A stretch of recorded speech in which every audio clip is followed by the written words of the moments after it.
그래서 동아일보도 2020년 10월 30일자 녹취록에 김만배가 유동규에게 천화동인 1호 지분은 남들은 다 내 걸로 알아 이렇게 말을 하며, 여기서 내 걸이라는 것은 유동규 걸로 안다라며, 내가 유동규 지분 아니가 700억을 주고 발언한 대목이 나옵니다. 자, 그런데 유동규는 이재명의 심부름꾼에 불과했는데 유동규한테 준다라는 것은 그건 유동규 거가 아니고 보관자에 불과한 거죠. 그래서 유동규는 자기가 8억 정도를 지금 이 남욱 등에게 별도로 뜯어내고 또 김용에게 가는 돈도 한 2억 정도 받아낸 거 아니겠습니까? 그래서 천화동인 1호 소유주는 유동규 직무대리나 그 윗선일 거라는 의혹을 김만배가 이렇게 이야기한 걸로 봐야 되죠. 근데 유동규 거는 아니겠죠, 당연히. 이날 대장동 공판에서 남 변호사는 정인으로 나온 정영학에게 2015년 2월 강남 술집에서 만났을 때 김만배 본인도 12.5%밖에 지분이 안 되고 나머지는 이재명 측 지분이라고 했던 것을 기억하느냐고 물었고, 정영학이는 기억에 없다 했고, 유동규는 공판이 끝난 뒤 기자들과 만나 남욱의 이재명 지분 발언에 대해 죄를 지었으면 흔적이 남을 테이니 다 밝혀질 것이다. 다만 유동규는 최근 검찰 조사에서는 천화동인 1호는 내 것은 아니다, 김만배 씨의 것이다 라고 진술했어요. 자, 이 말은 뭔 말이겠어요? 김만배 거다라는 거는 내가 이재명이라는 말을 직접은 하지 않겠다. 자, 그거는 김만배가 답해야 될 부분이다, 이런 이야기라고 봐야 되겠죠. 자, 그래서 김만배가 법정 전언한 부분, 이 결정적인 부분에 대해서 동아일보는 지금 토요일 날 손바닥 한 2개 크기로 보도했고, 중앙일보는 이 부분과 관련해 손바닥 1개 크기로 보도를 했습니다. 남욱은 이날 정영학을 향해서 이재명 이름을 여러 번 거론했습니다. 중앙일보 내용에 보면 2014년 12월에 김만배가 내게 사업에 빠지라고 하면서 이재명이 남욱이가 있으면 사업권을 주지 않겠다고 한 걸 기억하느냐 이렇게 물었고요. 정영학은 전혀 그런 기억이 없다, 그 자리에서 주식 배분은 김만배가 50, 남욱 25, 제가 16 이렇게 만들라고 지시한 것만 기억난다. 자, 정영학이 지분은 지가 16%라고 답을 했습니다. 자, 그러면 이 김만배 50, 남욱 25, 정영학 16이면 그러면 여기서 김만배는 12.5가 하기 거라고 했으니까 남은 37.5는 이재명 측 거라는 거 아니겠어요? 자, 그러면 이거 다 합치면 9%가 비는데 9%는 이것저것 챙겨줘야 될 제3자의 몫이라고 생각이 듭니다.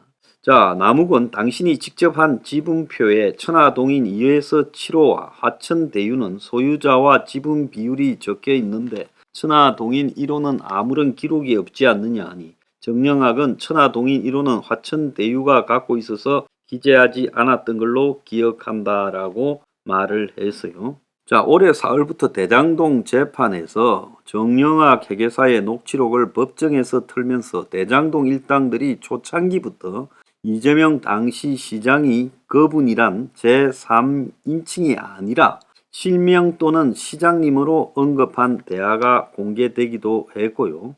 28일 재판에서 남욱 변호사의 변호인은 정영학에게 천화동인 1호는 누구 계시냐고 물으니까 정영학은 유동규 씨도 일부 있고 김만배 씨도 일부 있고 이 정도라고 얼버무렸어요. 그래서 거기에 유동규라고 말을 한 것은 결국 이재명 측의 한마디로 직접 거론하지 못하니까 그렇게 말을 했을 거라고 유추할 수 있습니다. 그래서 법조계 관계자는 남 변호사가 법정에서 정면 폭로해버린 데 대해서 대장동 사건 초창기 지분 및 수익 배분을 논할 때 천화동인 1호 절반을 유동규 본부장이나 이재명 측 차명 지분으로 설계한 정황으로 보인다며 녹취록에 여러 번 나와 이 수백억을 몰래 전달할 방법이 없어서 실행에 옮기지는 못했다, 이렇게 지금 보이는 거예요. 자, 그리고 박영수가 왜 지금 수사를 안 당하냐 하니까 얼마나 웃긴가 하면 박영수를 소환을 했어요. 말하니까 소환을 합니다. 이것도 포르쉐 관련해서 박영수 왜 조사 안 하냐? 박영수가 거짓말한 거, 저 포르쉐 이렇게 수산업자한테 받아서 타고 그 뒤에 저 뭐 돈을 지불했다고 이야기한 부분에 거짓이 드러나지 않았느냐 이렇게 말했는데 지금까지 박영수를 한번 부르지 않다가 30일 날 그러니까 어제 중앙지검은 박영수를 피의자 신분으로 불러 조사를 했고 박영수는 수산업자를 사칭한 김태우에게 포르쉐를 무상으로 받은 혐의 돈을 줬댔는데 이제 무상으로 받은 혐의입니다. 자, 그걸 조사했다는 거예요. 그래서 박 전 특검은 지난해 7월 김태우에게 사용료 250만 원을 변호사를 통해서 전달했다는 입장이고 김태우도 이를 확인하는 사실확인서를 제출했지만 최근 김태우가 사용료를 받은 적도 없고 사실확인서를 허위라고 했는데 내가 이거 왜 조사 안 하냐고 그러니까 일요일 날 부른 겁니다. 이거 한번 보세요. 말을 하면 부르는 거예요. 말을 안 하면 안 불렀을 거 아닙니까? 그래서 박영수는 특검 직책은 청탁금지법 적용 대상이 아니다라면서 대검의 수사심의위원회를 열어서 이를 판단해 달라고 했어요. 그러나 지난 6월 중앙지검 검찰시민위원회에서는 기각됐지요. 검찰은 김 씨에게 건품을 받았다는 다른 인사들도 인재사 조사를 마무리하고 연내에 수사를 이제 기소할 걸로 지금 끝낸다고 합니다. 자, 검찰은 박영수는 대가를 포르쉐를 빌려 타는 대가를 250만 원 변호사를 통해 전달했다는 거고 김태우 업자는 그것은 뻥이었다. 돈도 받은 적 없다. 그렇게 주장을 하고 있습니다. 이걸 그대로 뭉개고 가다가 이제서 한다는 거예요.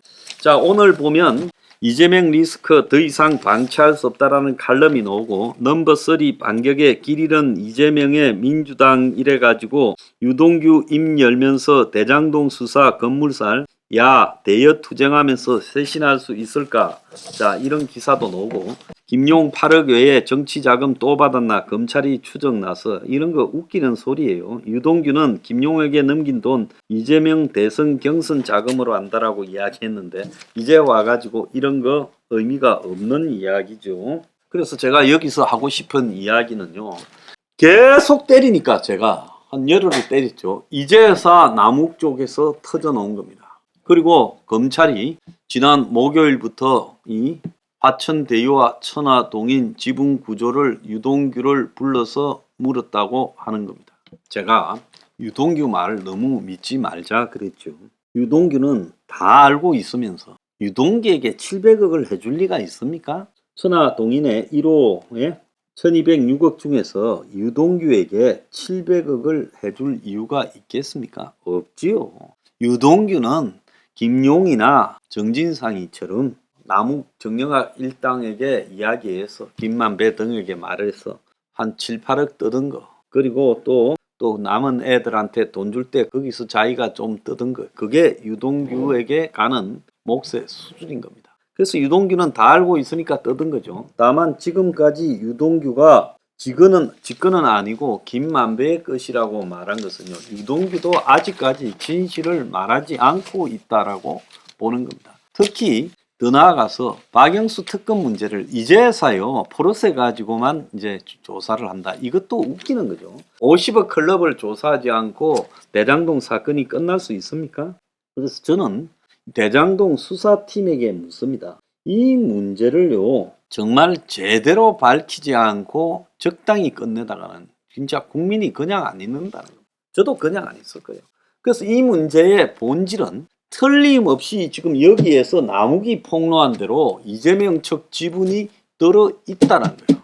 다만 그것을 못 주는지는 몰라도 들어있다라고 하면 그 자체로 꼭 받지 않았더라도 사실상 뇌물이 성립되는 겁니다. 그러지 않습니까? 그러니까 김만배를 족쳐가지고 불게 해야지요. 김만배를 족쳤어요. 자, 이쯤 되면요 이제 이재명이는 저는 끝났다고 보고 있습니다. 자, 이걸 갖다가 확실하게 족쳐서 수사하지 않고 이재명에게 불과 김용이 받아간 6억을 갖다가 대선 자금으로 썼느냐 안 썼느냐. 오늘 보면 이걸 유동규가 경선 자금으로 쓴 걸로 생각한다. 뭐 이런 말. 그러니까 유동규 저것도 물어지고 있다는 거예요. 지금 나무기가 진실을 유일하게 말하고 있다고 봅니다. 그래서 이 일과 관련해서요. 이제 진실을 검찰이 본격적으로 드러내라. 드러내지 않으면 안 된다. 이제서요. 화천대유와 천화동인 배분표가 다시 돌아다니고 자빠졌습니다.